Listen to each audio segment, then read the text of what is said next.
Relationships bring these kind of resources based on getting things done. We also have with us the head of the UFCW, Local 75 out of Toledo, that's joined us with our struggle, Bill Dudley. We're going to have Bill Dudley with his team give us some words, and then we're going to go right down the list. Thanks, Bill, for being here. Thanks, Al. And I'm not the head. Our Secretary-Treasurer, Steve Coulter's here. Steve came up from Cincinnati, Ohio to be with you, so I know Steve's here somewhere. Letty Wyatt's our president. There's Steve. Hey, Steve's on vacation today.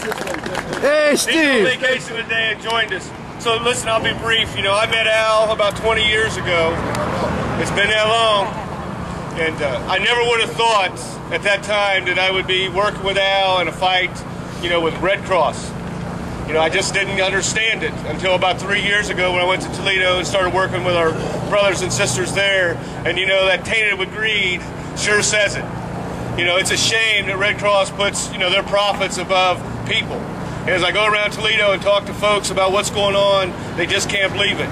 So, you know, one of our county commissioners in Lucas County said yesterday, one day longer, right? One day longer, one day stronger.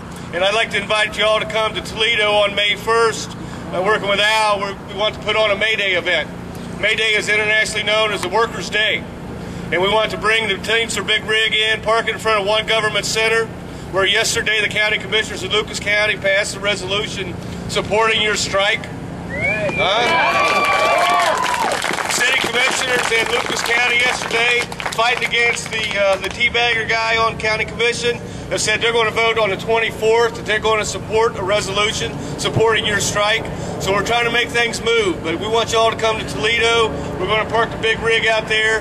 Marcy Captor has agreed to speak at our event.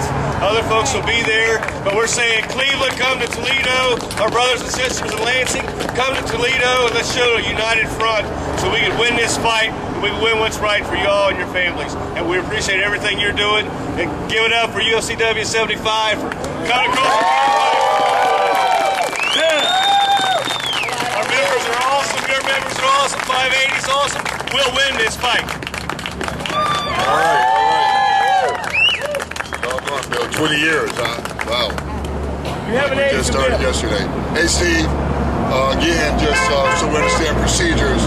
Sometimes Secretary, Treasurer, President, depending on what your local autonomy is, determines who's the head guy. But Steve, all the way from Cincinnati, know you for a lot of years. Thank you for being here with your team. Thank you for that support. We also have with us my brother from Lansing, Teamster Local 580. I wanted to take a little bit more time because I was in negotiations with them, along with Brian from the UFCW. They may get a chance to say a few things by way of what Bill just did on what we did in Lansing last week.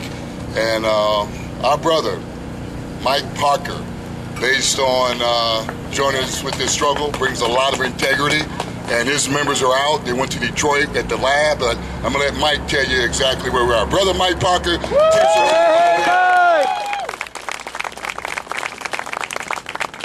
Good morning, but I should be applauding for you, not you for me. It's always an honor. Kind of makes me a little nervous, but it is an honor to stand up in front of you folks. Stand up in front of people that are in this fight with us. This is a fight that is much larger than what we see here at the Red Cross.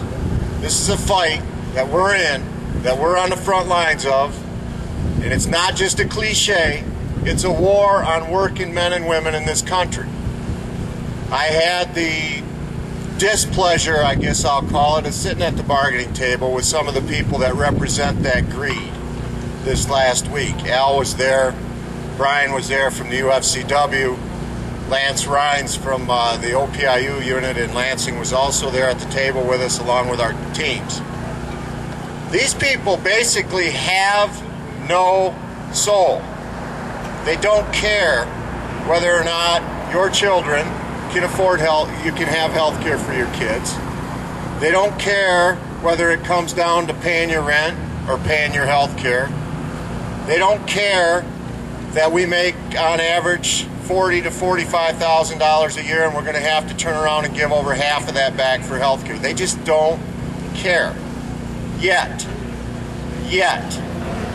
They don't care yet. And know you guys here in Cleveland have been out for over 8 weeks now. I can't imagine. 9 weeks, somebody said. I can't imagine that. I can't imagine that. And my hat is off to you. Obviously, our prayers and support are with you. We've been out only for 2 weeks in Lansing, just Toledo a few days longer. Yesterday, a busload of folks went out of Lansing to Madison, Wisconsin. We picketed over there. I didn't go on that bus, but others did, and they picketed over there for most of the day yesterday.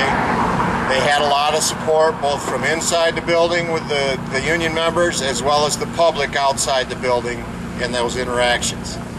It's our belief that Madison is right on the edge of also going out, which will make them care, which will make them see their profit margins start to get weaker. You know, we've got to impact their commerce. Unfortunately, so far, we haven't been able to do that bad enough yet. You know, we haven't been able to shut it down enough yet. We're going to get there. Tomorrow, our group is going to Detroit again to picket. We did that last week. There's 3 contracts in Detroit that are up. Their members were rolling down the window and saying, we should be out here with you, and we can't understand why our leadership won't take us out on strike. They want to strike. They want to join us because they know that we're fighting for the same thing that they're fighting for. So last week at the bargaining table, a disappointment. Yeah. Was I surprised they're rotten, greedy bastards? No, we already knew that. You knew that. That's why we're out on strike. We're not out here because we want to be here. We know that. We're out here because we got no choice. These people care more about people that have elevators in their garage and multi-million-dollar homes on the beach. They don't care about us. We've got to teach them that we are valuable. And we are the ones who make this organization work. Basically, it boils down to an issue. They want to weaken the union so much in this country that when the tide turns back and the economy turns back, we don't have a leg to stand on to fight our wages back. We all, every one of us here, everyone in this country that's a working person, has taken nothing but wage increases for the last 8 to 10 years. We have been pushed down. Might get a little boost in your wage. What do? They take it back out of the bottom in your health care. That's what this is all about. We're never going to get up. We're never going to get going again if we have to live under these contracts they're trying to force down our throats. We've got to stand. We've got to stand longer and stronger, as I've heard it said out here numerous times. I know it's probably an old cliche after 9 weeks, and you're tired of hearing it, but it's true. Across the country, you've got longshoremen on strike. You've got other SEIU people on strike. You've got United Food Commercial Workers on strike. I talked to the International Brotherhood of Teamsters last week concerning our out-of-work benefits. They said their office has been busier this year than what they remember it being. This is not just a war here in Cleveland or just in Lansing, just in Toledo. It's all across the country, and people are saying enough is enough is enough. And then I don't think there's more than 2 members in our whole local that aren't angry. Everybody has had enough. We can't take it. You can't just stand here and take it anymore. You all know that. Our key is to get these other locations to join us.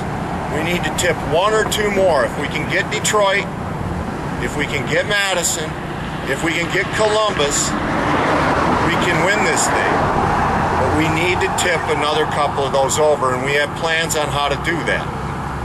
We have been talking with their leadership. We've been talking with their membership. We're going to put up picket lines. We're going to get them out with us. We've got to do that, and we're going to do that. I'm not quite as eloquent this morning.